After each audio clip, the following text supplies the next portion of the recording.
रानावनात राहणारा आदिवासी हा खरा इथला नागरिक आहे, मात्र त्याची कधी दखलच घेतली जात नाही। भारत देश महासत्ता झाल्याच्या मोठमोठ्या बाता मारणारी सरकारी यंत्रणा स्वातंत्र्याच्या 77 वर्षांनंतरही आदिवासींना रस्ते, पाण्यासारख्या मूलभूत सुविधा देऊ शकली नाही।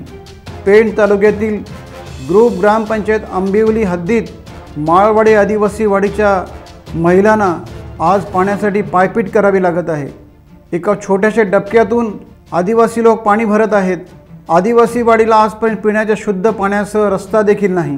वाडीत पिण्याच्या पाण्याची व्यवस्था नसल्याने येथील आदिवासी भगिनींना कधी 2 किलोमीटरवर असलेल्या शितोलेवाडीतील दूषित तलावावर जावे लागते, तर कधी पहाटे 3 वाजता उठून जंगलात सुमारे 1 किलोमीटर अंतरावर असलेल्या खड्ड्यातून हंडाभर पाण्यासाठी मोलमजुरी सोडून पायपीट करावी लागते। या मालवाडीतील आदिवासींची व्यथा इथेच संपत नाही, तर या वाडीला आजही रस्ता नाही। विकासाचा मार्गच जणू थांबला आहे।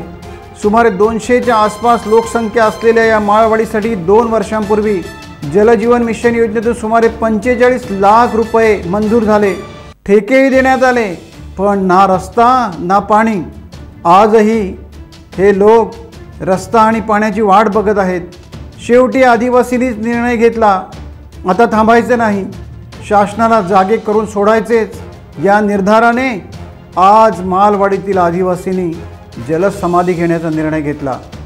जलसमाधीसाठी सर्व आदिवासी एकत्र आले आणि म्हणाले, आम्हाला पाणी द्या, आम्हाला रस्ता द्या, नाहीतर आम्ही आमचं जीवन इथे संपुष्टात आणतो। मालवाडी ही फक्त नाममात्र आहे। आम्ही वारंवार जिल्हाधिकाऱ्यांना सांगत आहोत, इथल्या पालकमंत्री जे अगोदर होते त्यांना सांगितलं, इथल्या सगळ्यांना वारंवार सांगून सुद्धा ऐकत नाहीयेत। आणि विशेष म्हणजे जे सार्वजनिक बांधकाम विभागाचे जे अधिकारी आहेत, अभियंता आहेत, ते एवढे मुजोर आहेत की 8 महिने त्यांनी हे वर्क ऑर्डर्स दिलेल्या ठेकेदारांना, आणि 8 महिने म्हणजे 6 महिने काम करायची हे आहे मुदत आहे, 8 महिने झाले तरी कामच सुरू होत नाही। याचा अर्थ सार्वजनिक बांधकाम विभागाचे अभियंता हे कुठेतरी ठेकेदारांची बाजू घेतात, यांचे हात माखलेले, तसं आमचं स्पष्ट म्हणणं आहे। सोबतच पाणी पुरवठा विभाग, जलजीवन मिशन 996 कोटी रुपये पेण तालुक्यात ह्या लोकांनी संपवलेत, त्यापैकी एकही रुपया आजही आदिवासींच्या पदरात पडलेला नाही, म्हणजे त्यांना अजूनही पाणी मिळालेलं नाहीये। तिथे सुद्धा सगळ्या योजना अशाच रखडलेल्या आहेत। बैठक आयोजित केली, त्या बैठकीच्या अनुषंगाने योग्य तोडगा काढण्यात येईल।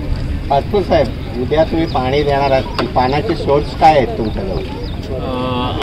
मी आजच पाहणी केलेली आहे योजनेची। योजनेमध्ये समाविष्ट उपांगे जे आहेत ते आज 90% तरी कंप्लीट आहे, आणि आता टंचाई कालावधी पाहता आपण आज पंप योजनेवर बसवणार आहे आणि त्याची टेस्टिंग चाचणी तत्वावर पाणी टाकीपर्यंत पोहोचवण्याचा पूर्ण प्रयत्न करणार आहे। 12 महिन्याची मुदत असताना त्याला 18 महिने लागले आणि तुम्ही म्हणता उद्या पाणी देणार, हे का झालं असं? काही जागेचे प्रॉब्लेम होते, जागा उपलब्ध नसल्यामुळे उशीर झालेला आहे, परंतु आता योजना पूर्णत्वाकडे आपण नेत आहे।